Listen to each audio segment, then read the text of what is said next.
Good afternoon, everyone. We are back today with a new webinar.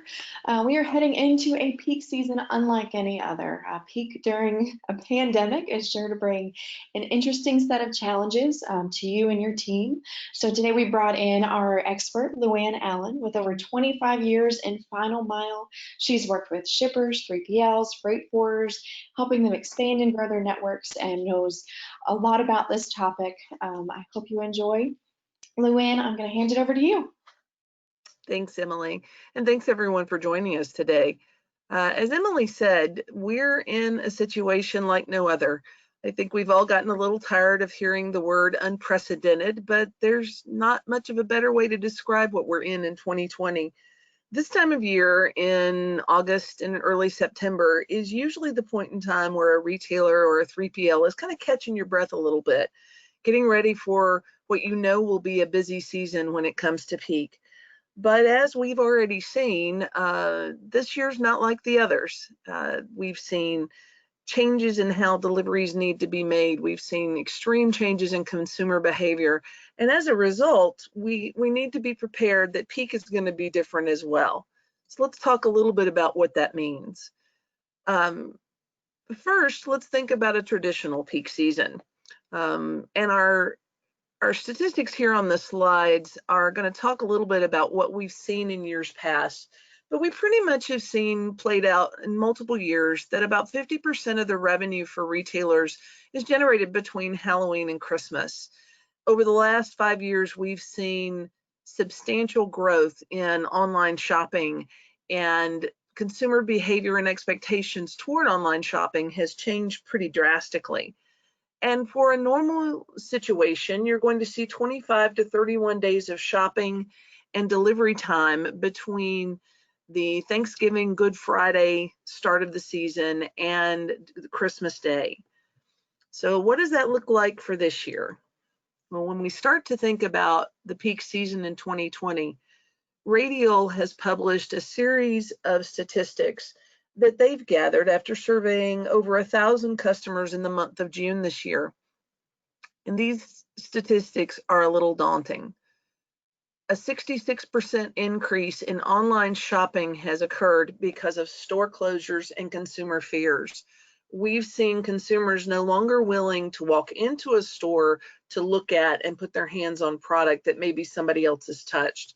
We see store retailers who have been pillars of the retail community for centuries almost, that are now coming to a point where stores are being closed. They're looking at more of a direct-to-consumer model. We've seen lots of Chapter 11 bankruptcy reorganizations in the retail market. And the idea of running out to the mall to do your Christmas shopping, that's probably not going to happen this year. In this study, Radial talks about 60% less in-store shopping can occur during this holiday season. And this year in 2020, we have a 27-day delivery window between Black Friday and Christmas Eve when 30% of the shopping is going to take place. So the season's going to look a little different. We know that going in. And I think the statistics on this slide are very, very telling. Recently in an article by Carla Schwartz on Salesforce.com, they gave two statistics that were very surprising. 700 million deliveries, that's 5% of the total holiday deliveries expected in 2020, will go undelivered because of capacity shortages in the transportation industry, not having enough vehicles or enough drivers to get the packages where they're supposed to be by the promised delivery date.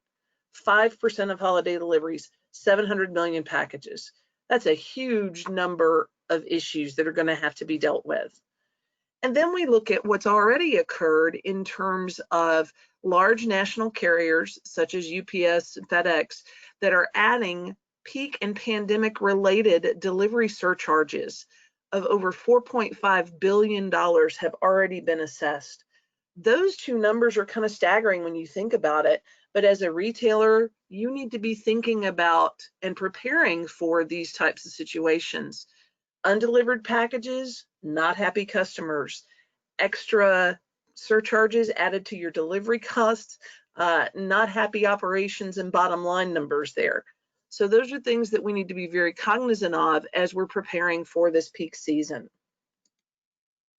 So there's 4 areas that we'd like to suggest that you need to think about when preparing for peak this year. There are changes that need to take place in your operations about how deliveries are supposed to be done these days. Consumer expectations have shifted. Expectations about deliveries are different now. You need to be taking that into consideration. When you think about that number of a 5% capacity shortage, does your network, how you're going to get your packages to your consumers, are you prepared to handle that? Do you have plans to secure extra capacity? Because you definitely need to think about it now so that you're not sitting there on December 1st Googling carriers in a particular market because you don't already have those established relationships. Item number 3 is another big point to consider, and that's the idea of the customer experience. 31% of customers surveyed said they would not come back to a retailer after a bad holiday shopping experience. They've gone online, they've picked that product from your website, and it doesn't get where it's supposed to be, or it has to be returned, or it didn't get there by a certain date. Well, 31% of those customers are going to walk away from you, and that's not something your business can afford to handle.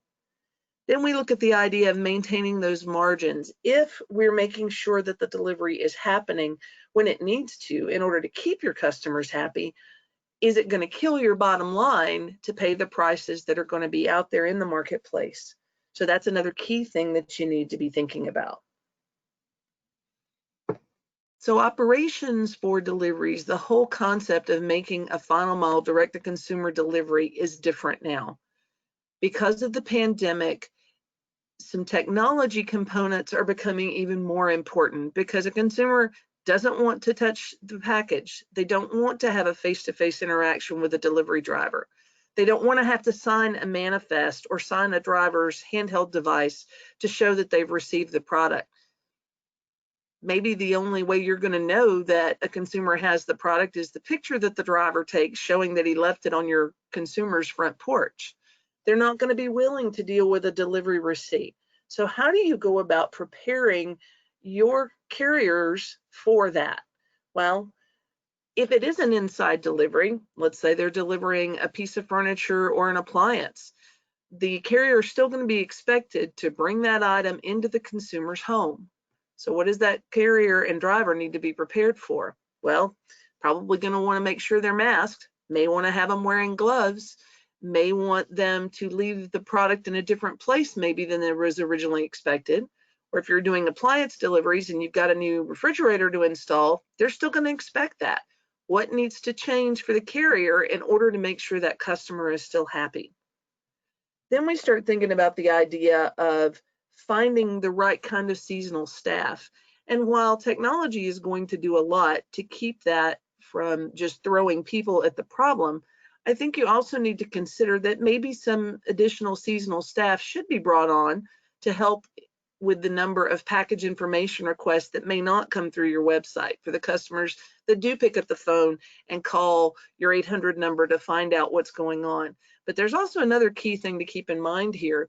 An additional seasonal staff worker or two may help you monitor exceptions.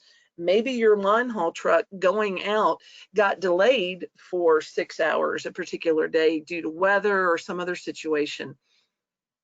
If you have an additional person helping you monitor exceptions during this season, you can be on the phone with the final consumers or getting texts or email messages out to them that their delivery is going to be delayed. And I'd like to suggest a couple of options here for you to think about. When it comes to seasonal staff, the pandemic situation has given some extra opportunities for other people that you might not have considered working with or hiring during the season. Many of the colleges and universities are doing online options where instead of all their students being on campus, they're still living at home, and maybe they're looking for a part-time job to be able to help with some sort of these deliveries. Maybe there's cases where there's displaced workers. I know with a lot of our healthcare facilities being focused only on COVID-19 patients, they have staff that they have furloughed maybe in their administration or in their clerical staff who normally would be working in elective surgery centers and those sorts of things, and they're going to be looking for a way to earn some money through the holidays. So there's great opportunity there for you to pick up some good talent, some good people to help you with your customer service side of things, in addition to what you're already doing with your technology. The key now is to think about all this now and be prepared for it when it happens. So as part of the process of deliveries during the peak season, there's some capacity considerations. We know volume's going to be higher. We don't know how much, but now is the time to start talking to your carriers. If you're a retailer that's making use of a national provider such as USPS, UPS, or FedEx, calling them and asking them about their capacity, you may not get very far.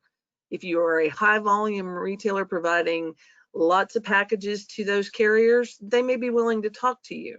But there are some other opportunities here to make use of other networks of carriers.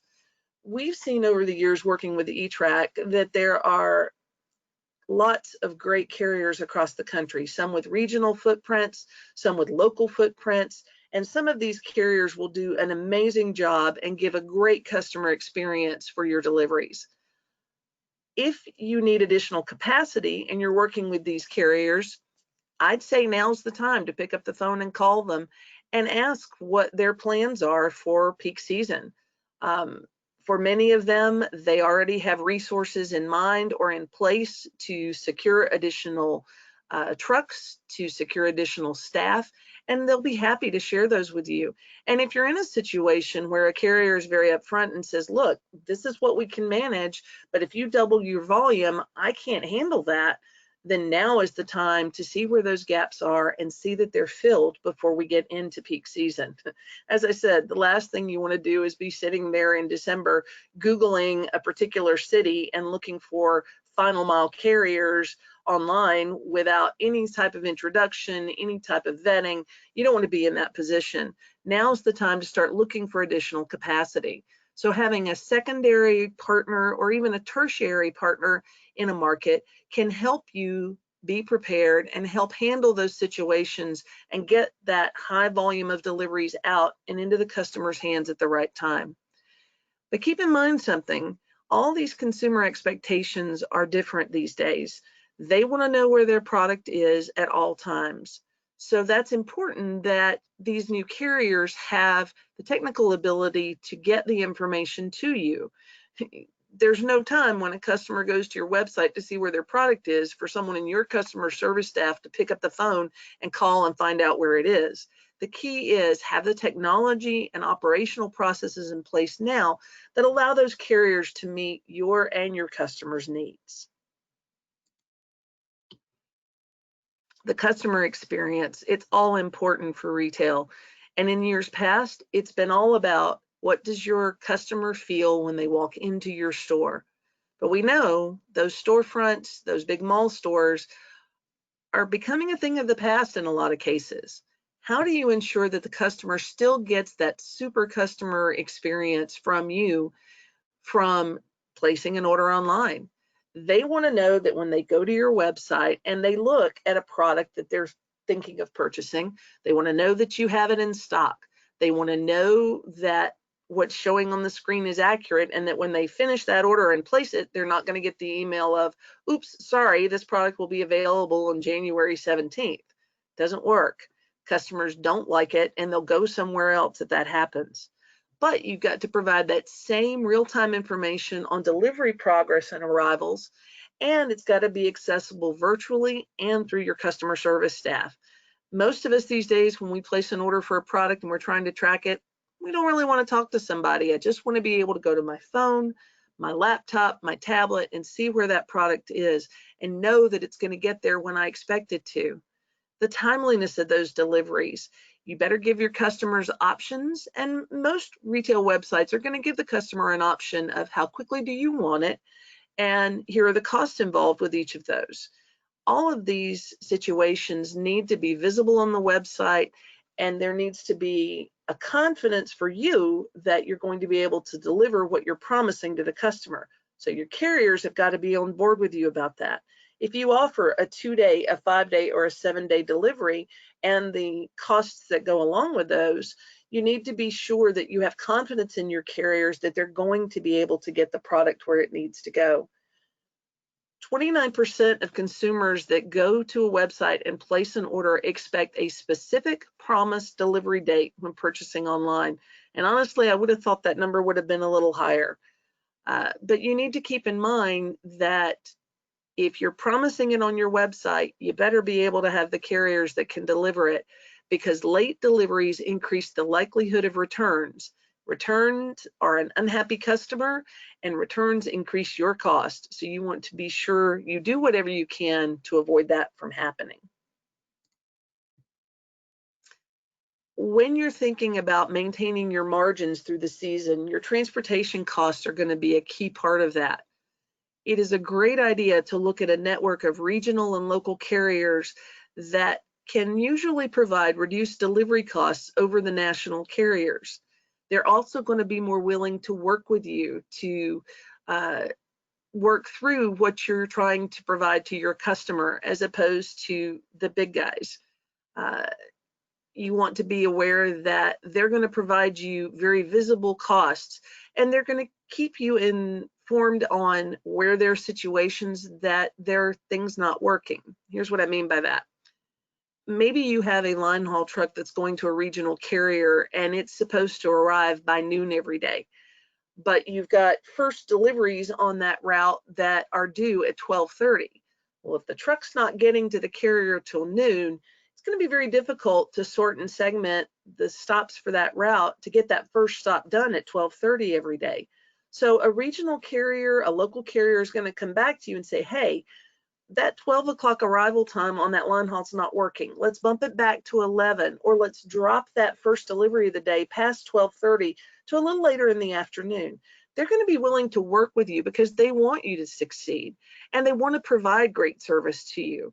They're also going to be upfront about additional expenses and how to better track returns and damaged goods.